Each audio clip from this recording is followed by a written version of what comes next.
서지현 검사 성추행 사건.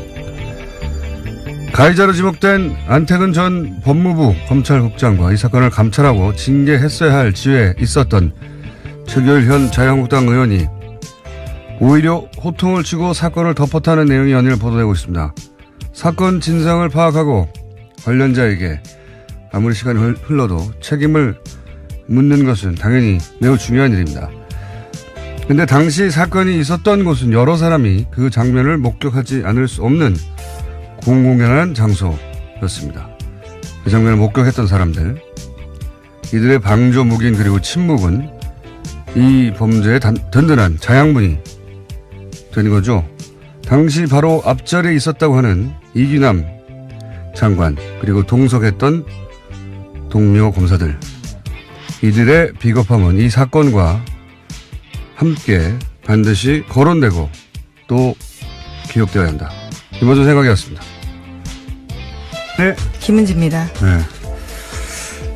이런 사건에는 이제 한두 사람 이름이 계속 거론되고 그리고 끝나는데, 이런 걸 침묵의 카르텔이라고 하죠, 원래. 네. 어떤 집단의 불리한 문제에 대해서 내부인들이 이제 입을 닫아버리는. 근데 이게 침묵의 카르텔은 조직이나 집단을 보호하려고 하는 건데, 이거는 그거보다 더 나쁜 케이스. 왜냐면은 그냥 자기를 보호한 거거든요. 입을 다물고 있었던 사람들. 저는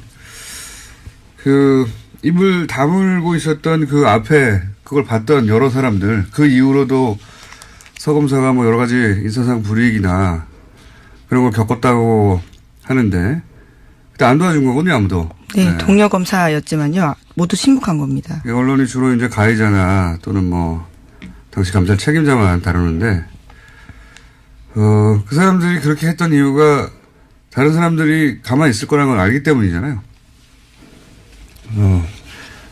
이 침묵 방조는 사법 처리는 못하겠지만 기록을 해둬야 된다. 예, 또 하나 제안하고 싶은 게 사건 관련해서 안태근 가해자라는 이름을 좀 더 강조해줬으면 좋겠는데요. 안태근 성추행 사건이라고 부르는 게 어떨까 싶기도 합니다. 그렇군요. 네. 자, 근데 본인은 이제 기억나지 않는다. 네, 사실 사과는 하긴 했는데요. 술 취해서 기억나지 않는다라는 입장을 견지하고 있습니다. 그랬다면이라는 전제를 그렇죠. 달고 술 취해서 기억나지 않는데 그랬다면. 근데 이제 기억나지 않을 수 없죠. 왜냐하면 그 당시 정말로 기억이 안 난다 하더라도 그 다음 날부터 계속 이런 문제나 감찰 혹은 내부에서 얘기가 있었는데 어떻게 기억이 안 나겠어요. 예. 자, 그 이후 나도 당했다고 하는 또 전직 여검사의 폭로가 있었죠. 예. 네, 서지현 검사의 미투 해시태그에 응답하듯이 다른 피해자도 용기를 내서 입을 열고 있는 겁니다. 어제 SBS가 과거 검찰 간부에게 성추행을 당한 또 다른 전직 검사 인터뷰를 보도했는데요. 한 지검에 재직할 당시에 고위 간부가 의도적으로 자신을 성추행했다라는 겁니다. 관사 주소를 주면서 자기만 혼자 오게 만들었고요. 거기 가서도 부적절한 행동들을 했다라는 거고, 뿐만 아니라 여러 가지 성추행적 발언도 했다라고 합니다. 검사라고 하면 우리 사회에서 일반적으로 매우 두려운 존재잖아요. 예. 기소권도 가지고 있고. 예, 독점하고 있습니다. 네. 그런 검사조차도, 예. 그리고 법을 굉장히 잘 알고, 힘도 세고, 예. 기소권도 가지고 있는 검사조차 집단 내에서 이런 일을 겪는다는 사실 자체가 가지는, 그리고 나서 이제 그런 일을 겪고 나서 겪어다 손 치더라도 사건으로서 그 이유는 그 가해자들이 처벌을 했다든가, 그랬을 것 같은데 그러기는커녕, 이렇게 8년에 걸쳐서 이제 고통을 당했다고 하니까 이 자체가 가지는 임팩트가 있어요, 우리 사회에. 네, 문제 제기한 사람만 입 다물게 만드는 구조가 8년 동안이나 지속된 겁니다. 검사조차 이런 일을 겪으니 이렇게 생각하게 만드는 굉장히 역사적인 인터뷰죠. 예, 제가 어제 그 JTBC 인터뷰를 보면 굉장히 차분하게 자신이 겪었던 이야기들을 하고 있어서요. 그것이 주는 임팩트가 더 강하기도 합니다. 그러니까요. 태블릿 PC하고는 결은 좀 다르지만, 예. 굉장히 우리 언론사에 남을 이정표가 되는 인터뷰라고 생각이 듭니다. 손석희 사장이었으니까 인터뷰를 했겠죠. 아마도. 예. 아깝네요. 뉴스 공장에서 했어야 하는데. 다음 또 다른 인터뷰를 시도해 보시는 걸로. 예. 자, 관련해서 이제 뭐 여러 뉴스가 쏟아져 나오고 임은정 검사도 최기일 현 자유한국당 의원이 나는 사실 은폐 관여한 적이 없고 뭐 알지도 못한다고 하니까 관련해서 네, 사건을 덮으려고 했다라는 식의 이야기를 하고 있는데요. 네. 당사자가 문제 삼지 않겠다는데 왜 네가 들쑤시고 다니냐면서 화냈다라는 이야기를요. 서지현 검사가 다시 한번 증언했습니다. 당사자가 문제 삼지 않겠다는 말을 할 리가 있나요? 네, 이미 문제 제기를 내부적으로 했다고 하는데요. 이런 식으로 덮으려고 한 겁니다. 이것도 본인은 알지도 못하고 덮은 사실도 없다. 네, 하지만 본인 상황이 곤란해지자요. 어제 국회 본회의 불참하면서 계속해서 기자들을 피해 다니고 있다고 합니다. 그러니까 임 검사 또는 뭐 서 검사는 이 일에 대해서 최교일 현 자유한국당 의원이고 당신은 법무감찰국장이었던가요? 네, 그렇습니다. 예. 임 검사나 서 검사가 없던 일을 만들 이유는 없는데 최 의원이 있는 일을 기억에서 지워버리고 싶을 수는 있어요. 네, 기억 안 난다라는 요지를 네. 계속해서 강조하고 있습니다. 두 사람 다 기억이 나지 않는다고 하고 있고, 예. 자, 그리고 이 두 분이 이제 당시 굉장히 엘리트 검사였고 파워 네. 있었다 뭐 이런 얘기죠. 예. 검찰 핵심 요직에 있었기 때문에 서지현 검사가 용기를 내는데 8년이나 걸렸다라고 볼 수밖에 없는데요. 서지현 검사가 부당한 사무감사를 받았다고 주장했던 2014년에는 안태근 전 검사가 법무부 기획조정실장이었습니다. 근데 이제 인터넷상에서 더 화제가 되는 건 이 안태근 전 검사가 자신이 다니는 교회에 가서 간증한 게 있어요. 이게 굉장히 화제가 됐는데 이 간증의 마지막 부분만 잠깐 들어보시겠습니다. 믿음이 없이 교만하게 살아온 죄 많은 저에게 이처럼 큰 은혜를 경험하게 해주신 나의 주 예수 그리스도님께 감사와 찬양을 올려드립니다. 아멘. 이제 서 검사가 이 간증을 보고 거꾸로 나섰다고 해요. 거꾸로 꼭 내가 네, 인터뷰에서도 그 이야기를 했습니다. 8년이 지나고 나서 이 간증을 보고 이게 이제 영화 밀양이었죠, 밀양. 예, 전도연 씨가 주연이었고요. 네, 전도연 씨 그 내용도 그거죠. 이제 가해자가 스스로 용서를 이미 스스로에게 한 거죠. 예, 구원과 용서를 받았다라는 이야기를 해서 충격받은 피해자 가족의 모습을 보여주고 있습니다. 이제 자기 죄의식을 이제 종교의 이름으로 스스로 털어버린 거죠. 피해자는 여전히 고통받고 있는데 피해자에게 가서 사과하거나 혹은 용서를 비는 게 아니고 스스로 용서를 해버린 겁니다. 이거를 보고 이해갑니다. 예. 네, 서지현 검사도 이에 대해서 일침을 했는데요. 회계는 피해자들에게 직접 해야 된다라는 말을 전하고 싶다고 이야기했습니다. 원래 이제 뭐 죄의식을 이렇게 해결해 주는 게 종고의 기능이기도 한데 이렇게 이제 가해자가 스스로 용서하는 용도로도 쓰입니다. 네, 피해자가 용서한 적이 없는데 이에 대해서 스스로 회계받았다라고 주장하기 때문에 그래도 그렇습니다. 제가 보기에는 예수님이 요건에 대해서 용서한다는 신호를 보내지 않았을 거라고 봐요. 보내지 않은 신호를 스스로 받은 거죠. 자, 다음 순요. 네, 이와 관련해서 문재인 대통령도 사건을 언급했습니다. 어제 열린 장차관 워크숍에서 그것이 사실이라면 가장 그렇지 않을 것 같은 검찰 내에서도 성희롱이 만연하고 2차 피해가 두려워 참고 견딘다는 것이다 라고 말했는데요. 관련해서 혁신과제로 추가해달라고 이야기했습니다. 그러니까 이 성추행 관련해서는 아마 이 전과 이후로 나뉠 만큼 여러 가지 조치나 인식의 변화가 생길 것 같습니다. 그런 의미에서 역사적인 인터뷰였고요. 방송사적으로도 역사적인 기록에 남은 이정표에 대한 인터뷰였고요. 자, 다음 뉴스는요. 예, 다시 다스 뉴스입니다. 2008년 정호영 BBK 특검 당시에 혼자서 다스의 120억 원을 횡령했다고 지목됐던 전직 격리 직원 기억하실 겁니다. 해당 직원인 조아무개 씨가 피의자로 신분이 바뀌었다라고 하는데요. 서울 동부지검엔 조 씨를 입건했다라고 밝혔습니다. 혐의는 특정경제범죄가중처벌법상 횡령인데요. 검찰은 횡령 기간, 횡령 금액, 공소시효 연장 등 더 조사를 해봐야 하지만 현재로서는 모든 가능성을 열어놓고 수사하고 있다라고 밝혔습니다. 조 씨는 어제 검찰에 출석해서 조사받았습니다. 입건했다는 게 이제 피의자로 사건을 다루기 시작했다는 거지 이분이 갇혔다는 얘기는 아닙니다. 이제 이럴 때 이제 기로에 쓰게 되죠. 적극적인 진술을 해야 될 때로 그렇죠. 보이는데요. 기로에 서게 되죠. 완전히 이제 부인하고 갈 것인지 아니면 근데 보통은 이제 결국 자기를 보호하기 위해서 실토하기 시작하는 시점이 있죠. 예. 예, 특가법상 횡령 혐의는 무겁습니다. 제가요. 그러니까요. 이게 몇 개월 살고 나올 수 있는 게 아니거든요. 예. 액수도 너무 크고요. 아마도 이분의 입에서 뭔가 터져 나올 가능성이 꽤 있습니다. 네, 키맨이라고 예전부터 지목됐었는데 이제 좀 진실을 이야기하셔야 되지 않을까 싶습니다. 자, 다음 뉴스는요. 예, 서울중앙지검 국정원 수사팀은 국정원 전직 직원 김기동 씨의 행방을 쫓고 있습니다. 국정원 불법행위 규명을 위해서 국정원 댓글 사건의 핵심 인물이었던 김 씨 수사에 박차를 가하고 있는 건데요. 하지만 어제 전해드렸던 것처럼 수사팀은 지난해 8월 이후에 김 씨의 위증 혐의 조사를 위해서 5차례 출석 요구했습니다. 하지만 김 씨가 나오지 않았는데요. 그래서 체포영장 청구했지만 법원도 이를 기각했습니다. 수사팀 관계자에 따르면 전직 국정원 직원이라서 국정원장 허가 있어야 나올 수 있다라고 했는데 국정원 확인해 보니까 허가 신청한 자체가 없다라는 거고요. 또 여러 가지 방법으로 접촉 시도하고 있지만 통화가 이루어지지 않고 있다고 합니다. 그러니까 제가 어제 그저께도 얘기했지만 5차례나 출석을 요구했고 지난 8월부터 법원에 그래서 아무래도 이 사람 체포영장으로 강제 구인해야 되겠다고 검찰이 청구했는데 법원이 이제 기각했어요. 예. 말이 안 되지 않습니까? 작년 8월 이후 5차례 출석 요구했는데 지금 어디인지도 모르고. 네, 소재도 파악되지 않는다라고 합니다. 당연히 영장을 발부해야 되는데 참 좋겠어요. 이렇게까지 해도 영장을 기각해 주니까 얼마나 좋겠어요. 도망다니게. 예, 한겨레 신문이 그 직원의 이름을 드디어 공개했는데요. 김기동 씨입니다.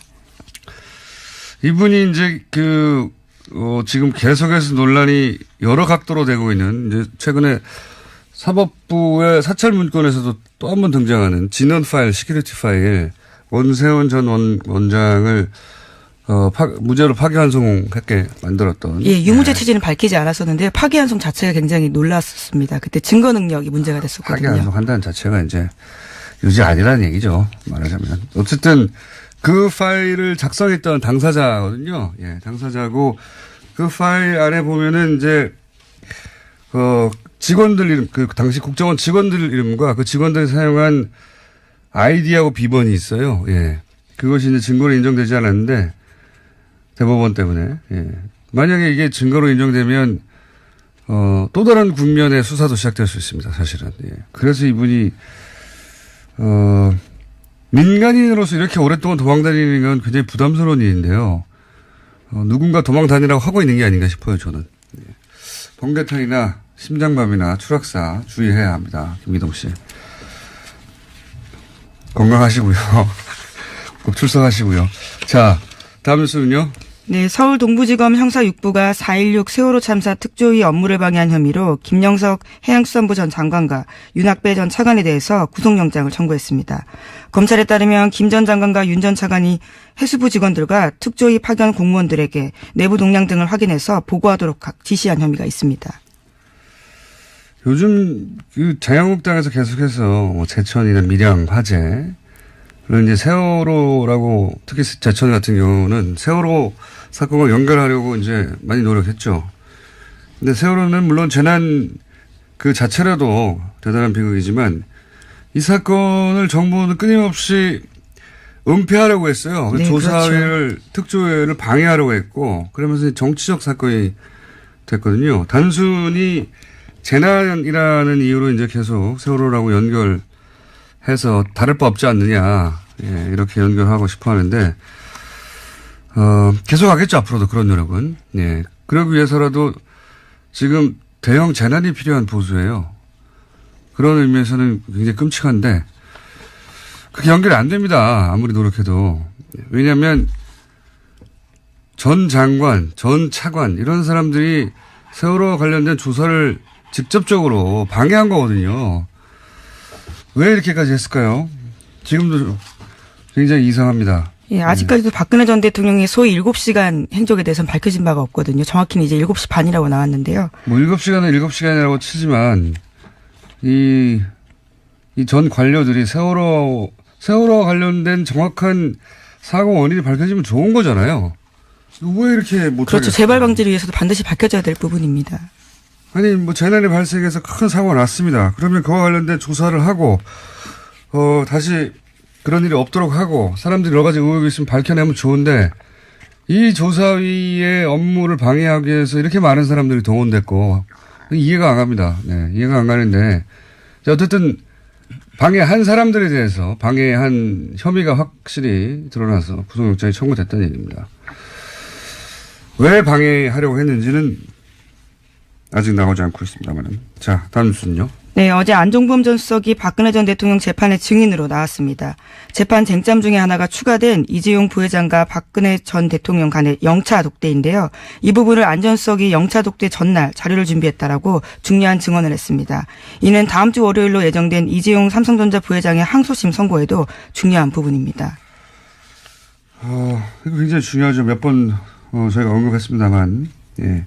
지금까지 삼성의 이제 방어 논리는 첫 번째 독대가 대구 창조센터의 개소식에서 잠깐 만난 거였는데. 네, 5분 만났다라고 주장하고 있죠. 그때 어떻게 승마 이야기를 공개적인 장소에서 하냐. 근데 이제 그 이전에 독대가 1차가 아니라 영차 독대가 따로 있었다. 가 이제 검찰의 주장이었고 이걸 뒷받침하는 증언이 나온 거죠. 네, 안 전 수석조차도 독대를 위한 파일을 만들었다라고 하면서 이메일 내역에 대해서도 인정을 한 겁니다. 그랬겠죠. 예, 당연히. 근데 이제 지금 박근혜 전 대통령이 계속해서 출소를 거부하고 있지 않습니까? 근데 이제 국선 변호인단이 그거를 어쨌든 변호인단은 나가야 되니까요. 변호인단이 이제 대응을 하는데 지금 안종범 전 수석이 그랬던 걸로 기억한다. 영차 독대, 이제 종합한 취지는 영차 독대가 있었다. 네, 굉장히 의미 있는 진술인 거죠. 중요한 진술이죠. 예. 그렇게 진술을 하자, 증언대에서, 예. 국선 변호인단이 안종범 수석에게 이렇게 묻습니다. 신장암 수술 때문에 전신 마취를 한 적이 있는데, 그래서 기억력이 감퇴했을 수는 없느냐. 예, 그 증언의 능력을, 그 증언의 어떤 신빙성을 탄핵하기 위해서 이런 식의 질문까지 하는 거죠. 그렇죠. 그렇게 기억하고 있는데 혹시 전신 마취해서 기억력 감퇴를 있을 수도 있지 않느냐. 이렇게 뭐랄까요. 국선 변호사들이 고생하고 있는 거죠. 할 수 있는 반론이 별로 없으니까 그 기억이 혹시 마취이기 때문에 잘못됐을 가능성은 없을까요? 이렇게 대묻는. 뭐라도 묻긴 물어야 되니까요. 네, 하지만 구체적인 답들을 계속했는데요. 박근혜 전 대통령이 대기업 총수들과의 독대는 보안사항이라고 강조했다고 이야기하고 있습니다. 알겠습니다. 자, 시간이 거의 다 됐네요. 하나 정도 더 할 수 있을 것 같습니다. 예, 오는 2월 4일로 예정된 국민의당 바른정당 통합 의결 전당대회에 있습니다. 여기에 전당대회 준비가 대표당원 중복 문제 제기로 급정차했습니다. 김중로 전준위원장이 어제 기자간담회를 열었는데요. 도저히 전당대회 준비 작업을 계속할 수 없는 상황에 처했다라고 밝혔습니다. 이거는 참 재밌는 뉴스네요. 전당대회를 어떻게든 하기 위해서 이제 대표당원을 10,000명에서 6,000명 수준을 줄였단 말이죠. 네, 그렇죠. 네. 그래도 3,000명 이상이 와야 돼요. 그렇죠? 근데 이제 아무리 새벽 6시부터 하고 뭐 23곳에서 화상으로 하고 해도 어쨌든 물리적으로 그 장소까지 가야 되거든요. 전당대회를 하려고 모든 수단을 다 동원했는데 만약에 성원이 안 된다. 또는 거기서 찬성표가 과반이 넘지 않는다. 예. 그러면은 그 자체로 통합의 명분이 이제 당원들이 원해서 하는 거라고 하는데, 이게 무너지죠. 예. 그러니까 자신이 없어서 전당대회를 안 하려고 하는 겁니다, 이거. 이 뉴스의 진짜 의미는 전당대회를 안 하려고 하는 것이다. 이게 저의 해석입니다. 예, 어제 민주평화당 대변인 쪽에서도 그런 이야기들을 했습니다. 전당대회마저 무산시키려고 하고 있다고요. 예. 전당대회가 자신이 없으니까 전당대회도 안 하려고 하는 건데, 이게 이제 이렇게 되면 또, 논리적, 법률적 혹은 규정상의 모순에 빠지는 거죠. 원래 당의 합당, 이건 전당대회를 통해서 해야 되거든요. 예, 그렇죠. 근데 그럼 전당대회가 아닌 방법으로 하려면 당헌을 바꿔야 돼요. 당헌을. 당의 헌법이죠. 왜냐하면 거기에 전당대회를 통해서만 합당이나 해산이 가능하다고 했으니까. 근데 당헌을 바꾸려면 전당대회를 해야 돼요, 또. 전당대회를 하지 않고 당원을 바꾸고 그리고 예를 들어서 뭐 전당원 투표 같은 걸로 했다. 정당사에 남겠네요. 안 하려고 하는 겁니다. 네. 네, 오늘 관련 대책을 논의할 예정이라고 합니다. 안철수 대표가요. 굉장한 재밌는 뉴스네요. 여기까지 하겠습니다. 시사인의